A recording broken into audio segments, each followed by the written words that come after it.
कभी ममता के दाहिने हाथ कहे जाने वाले शुभेंदु आज उनके पतन की पटकथा लिख चुके हैं और अब वो खुद बंगाल के नए बॉस हैं। आखिर कैसे शुरू हुई ये दोस्ती और कैसे बदली ये भीषण दुश्मनी में, देखिए इस खास रिपोर्ट में।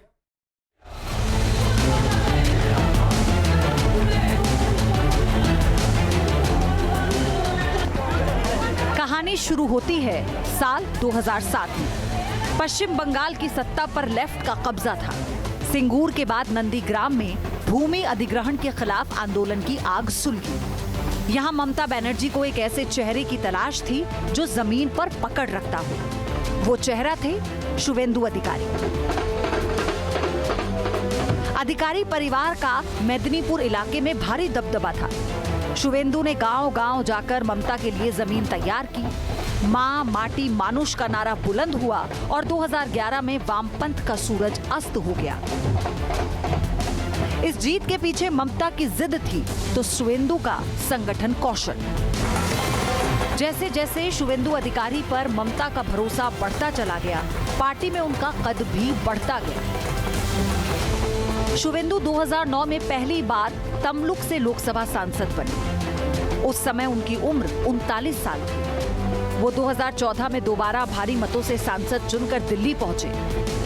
लेकिन इस बीच 2011 में ममता बनर्जी ने पश्चिम बंगाल में सरकार बनाई। ममता को राज्य में अपने भरोसेमंद सेनापति की जरूरत महसूस हुई, जो पार्टी से लेकर सरकार तक उनके मिशन को साकार करे। इसीलिए ममता के कहने पर शुवेंदु अधिकारी राज्य की राजनीति में लौटे। 2016 में शुवेंदु अधिकारी नंदीग्राम से विधायक बने और ममता सरकार में कैबिनेट मंत्री का पद संभाला। शुवेंदु अधिकारी टीएमसी के सबसे बड़े युवा चेहरे और ममता के बाद दूसरे सबसे प्रभावशाली नेता के रूप में उभरे। लेकिन 2017 से 18 के बाद समीकरण बदलने लगे। टीएमसी के भीतर ममता बनर्जी के भतीजे अभिषेक बनर्जी का कद बढ़ने लगा। बताया जाता है कि ये बात शुवेंदु को पसंद नहीं आई। उन्हें लगा कि उनकी मेहनत को दरकिनार कर भतीजे को विरासत सौंपी जा रही है। शुवेंदु के पास परिवहन, सिंचाई और जल संसाधन जैसे भारी भरकम मंत्रालय थे। लेकिन फैसले अब काली घाट यानी ममता के आवाज से तय होने लगे। यहाँ अभिषेक बनर्जी का दखल काफी बढ़ गया था। इसके अलावा कुछ और वजहें थीं जिसके कारण ममता बनर्जी और शुवेंदु के बीच राजनीतिक रिश्तों में दरार आ गई। अभिषेक बनर्जी के उदय में शुवेंदु संगठन में अपनी अनदेखी महसूस करने लगे।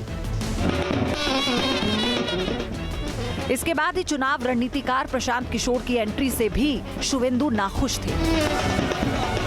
पीके की टीम के हस्तक्षेप से टीएमसी के पुराने नेता नाराज हो गए।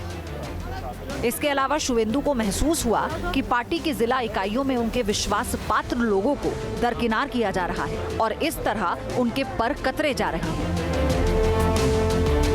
आखिरकार तल्खी इतनी बढ़ गई कि दिसंबर 2020 में शुवेंदु ने ममता कैबिनेट से इस्तीफा दे दिया और गृह मंत्री अमित शाह की मौजूदगी में बीजेपी का दामन थाम लिया। नरेंद्र मोदी जिंदाबाद, मोदी जी जिंदाबाद, मोदी जी जिंदाबाद। शुवेंदु का बीजेपी में जाना महज दल बदल नहीं था, बल्कि ममता के गढ़ में सेंधमारी थी। शुवेंदु जानते थे कि ममता को हराने के लिए उन्हीं के हथियार यानी जमीनी संघर्ष का इस्तेमाल करना होगा। 2021 के विधानसभा चुनाव में नंदीग्राम की सीट पर दीदी बनाम दादा की सीधी जंग हुई।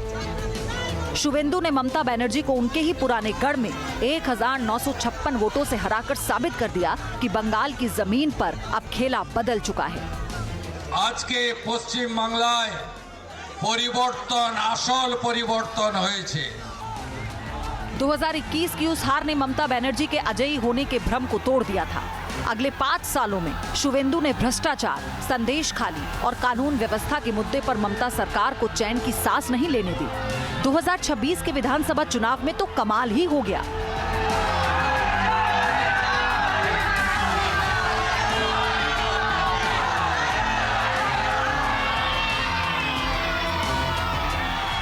और नंबर 77 में जितना मुसलमान वोट देने के लिए निकला सब ममता को वोट दिया और मुझे हिंदू, सिख, जो इन बुद्धिस्ट लोग ने आशीर्वाद देकर जिताया। ये जीत हिंदुत्व का जीत है, ये जीत बंगाल का जीत है, ये जीत नरेंद्र मोदी जी का जीत है। शुवेंदु अधिकारी ने ममता बनर्जी जैसे दिग्गज नेता और सीएम को लगातार दूसरी बार विधानसभा चुनाव में हराया। भवानीपुर सीट पर 15,000 से ज्यादा वोटों के अंतर से ममता को मात मिली। ये जीत हिंदुत्व का जीत है। बीजेपी के चाणक्य अमित शाह के चुनाव अभियान और शुवेंदु अधिकारी की रणनीति ने वो कर दिखाया जो कभी असंभव लगता था। ममता बनर्जी का 15 साल का शासन खत्म हुआ। जिस शुवेंदु ने 2011 में ममता को सत्ता दिलाई थी, उसी शुवेंदु ने 2026 में उन्हें सत्ता से बेदखल कर दिया। बहुत जरूरी था ममता बनर्जी का हराना, बहुत जरूरी था। ममता बनर्जी का राजनीतिक संन्यास अभी हो गया है। ममता बनर्जी और शुवेंदु अधिकारी की सियासी दोस्ती और दुश्मनी की ये कहानी भारतीय राजनीति का एक ऐसा अध्याय है जो बताता है कि कैसे राजनीतिक दोस्ती जब दुश्मनी में बदल जाती है तो सत्ता का सिंहासन हिल जाता है। Team news nation. अब से डीडी फ्री डिश की चैनल नंबर 57 पर देखिए न्यूज़ नेशन।